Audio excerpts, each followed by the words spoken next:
Selamat malam, perkenalkan kami dari kelompok 5 dari kelas Faktor Manusia 01 yang beranggotakan saya sendiri, kemudian ada Bang Anas, ada Wirza, ada Dika, Sandra, dan Alif. Pada kesempatan kali ini kami akan menyampaikan hasil observasi dan karya desain kami dengan produk adjustable, yaitu flexible tablet arm untuk student di lingkungan perkuliahan. Next. Pada bagian background ini, pertama kita akan menjelaskan terlebih dahulu konteks penggunaan tablet ARM di lingkungan perkuliahan, di mana sebagian besar ruang kelas di Gedung K Fakultas Teknik UI didominasi oleh kursi tablet ARM yang dipakai untuk mencatat materi perkuliahan, kemudian menggunakan laptop dengan durasi penggunaan sekitar 100 sampai 150 menit per sesinya. Namun, aktivitas seperti mengetik atau menulis pada posisi duduk yang sama dalam waktu yang lama ini menjadi aktivitas yang repetitif dan statis sehingga berpotensi menimbulkan risiko ergonomi. Dengan menghasilkan contoh postur seperti peningkatan statis muscle load, kemudian shoulder elevation and shoulder fatigue, postur pergelangan tangan tidak netral, perang asimetri, forward head posture, dan menurunkan sirkulasi darah yang beresiko pada work-related musculoskeletal disorders, yaitu gangguan pada sistem otot dan rangka yang diperparah oleh faktor pekerjaan manusia, sehingga beresiko pada gangguan kesehatan. Jadi, pada observasi kita kali ini, kita akan berfokus pada observasi mahasiswa FTUI yang sedang menggunakan kursi di ruang K106 Gedung K FTUI dengan mengambil data berupa persentil 5, 50, dan 95 untuk mengobservasi postur dan mendokumentasi postur mereka dan sudut elevasinya untuk melihat perbedaan postur kerja berdasarkan variasi antropometri pengguna.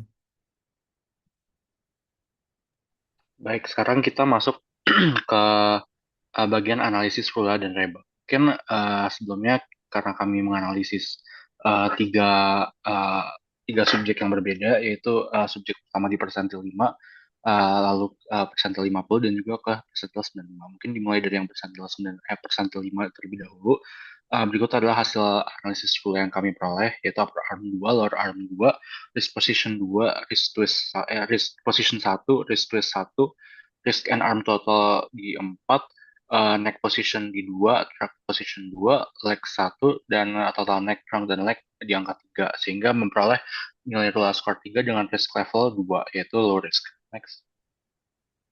Untuk berikutnya, kami melakukan analisis untuk yang persentil 50 untuk analisis Rula, yaitu dengan memperoleh nilai upper arm 3, lower arm 1, wrist position 2, wrist twist 1, wrist and arm total di angka 4, lalu neck position 3, trunk position 3, leg 1, dan neck, trunk, dan leg di angka 5.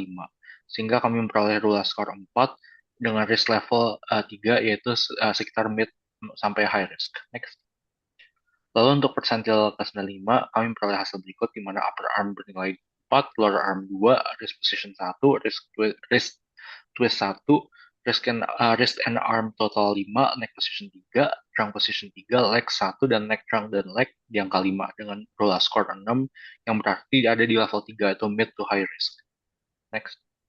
Oke, berikutnya kita melakukan analisis riba juga untuk dimulai dari persentil 5, kami memperoleh angka berikut yaitu upper arm 3, lower arm 2, wrist 1, coupling 0, wrist and arm total angka 4, neck position 1, trunk position 2, leg 1, dan juga untuk neck, trunk, dan leg yang kedua dengan riba skor 5 yang berarti dia medium risk.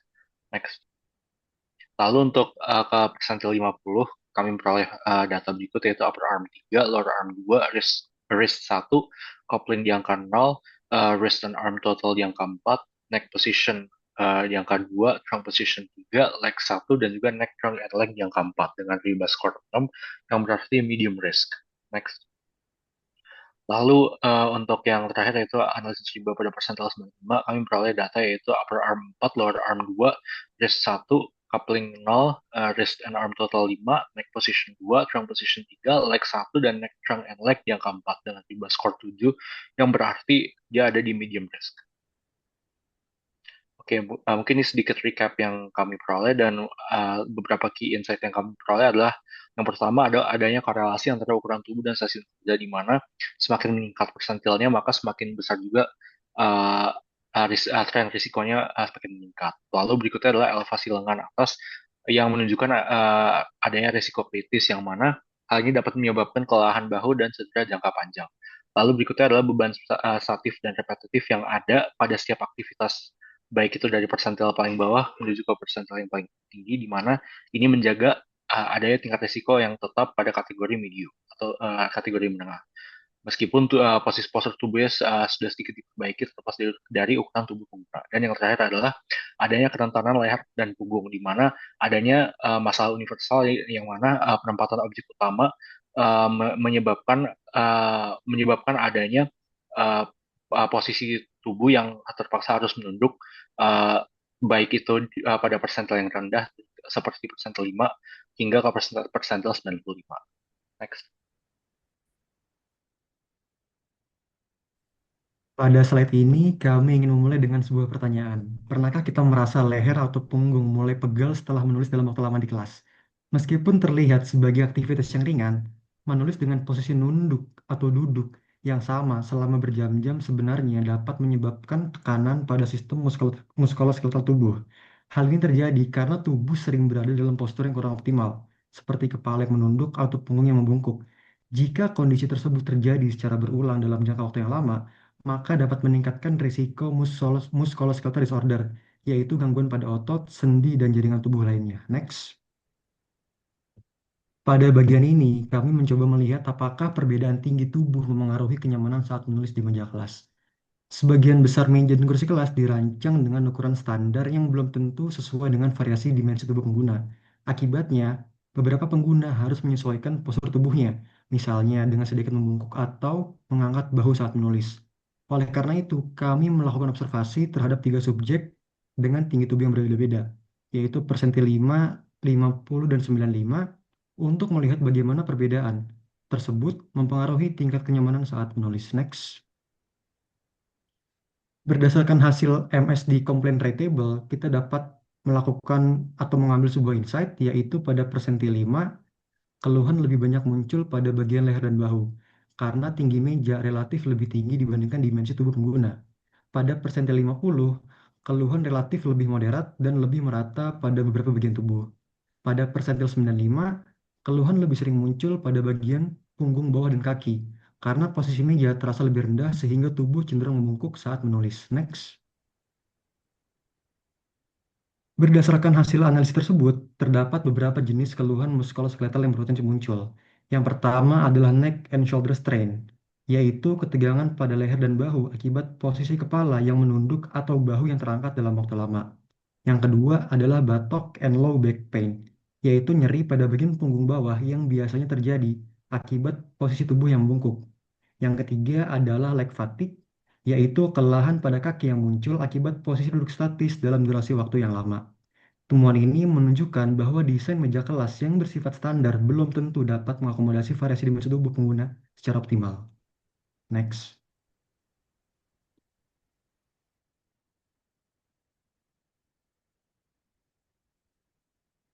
Baik, berikut ada kami melakukan analisis tambahan sebagai eh, untuk data tambahan melalui interview di mana untuk persentil 5 itu Nazum mengalami keluhan pada rasa pegal paha dan kaki juga karena tidak adanya armrest pada kursi K106 di gedung KFTUI.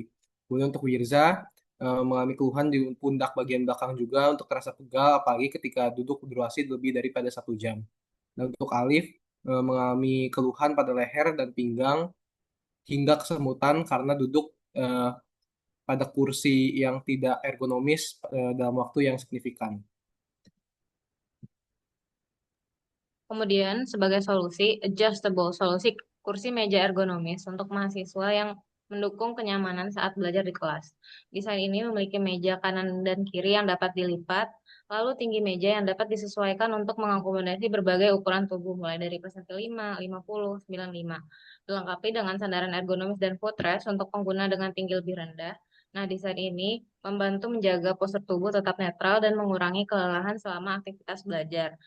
Untuk detail dapat dilihat pada gambar berikut dan saya juga menyertakan video adjustable 360 derajatnya. Next. Selanjutnya kita masuk ke able improvement.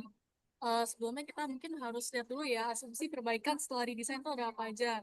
Dengan kursi baru, kita bisa melihat bahwa tinggi meja itu dapat diatur, itu berpengaruh ke bahu atau lengan yang lebih netral. Terus selanjutnya ada sandaran yang dapat diatur, itu bisa ngaruh ke trunk dan neck yang lebih tegak.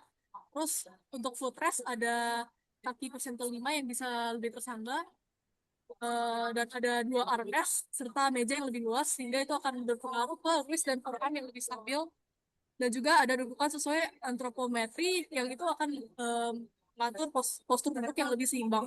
Jadi secara umum ini akan memperbaiki upper arm, neck, trunk, legs dan sebagian dari lower arm dan waist.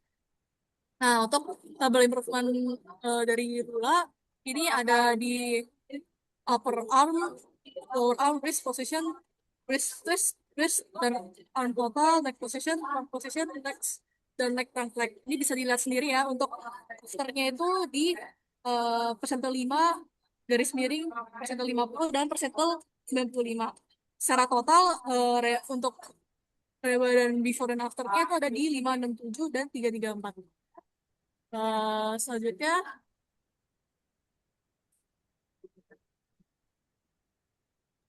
Oke, baik, selanjutnya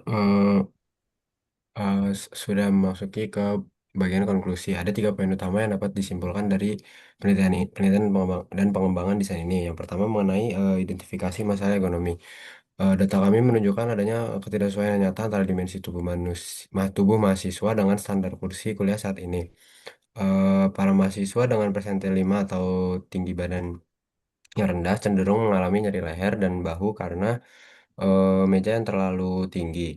Sebaliknya, mahasiswa persentil 95 atau yang bertubuh tinggi berisiko mengalami low back pain dan kelelahan kaki karena harus terus membungkuk akibat meja yang terlalu rendah. Lalu yang kedua mengenai solusi desain adjustable, kami menawarkan inovasi meja tambahan dengan fitur utama berupa ketinggian yang dapat disesuaikan dalam 3 level untuk mengakomodasi berbagai postur tubuh. Kami juga menambahkan footrest bagi pengguna tubuh pendek, serta menggunakan material memory foam untuk kenyamanan yang maksimal. Lalu mengenai efektivitas hasil, berdasarkan analisis Lula dan Reba, desain ulang ini terbukti menurunkan resiko gangguan muskuloskeletal secara signifikan. Sebagai contoh, pada pengguna persentil 95, skor Lula turun drastis dari kategori resiko menengah tinggi ke kategori resiko rendah.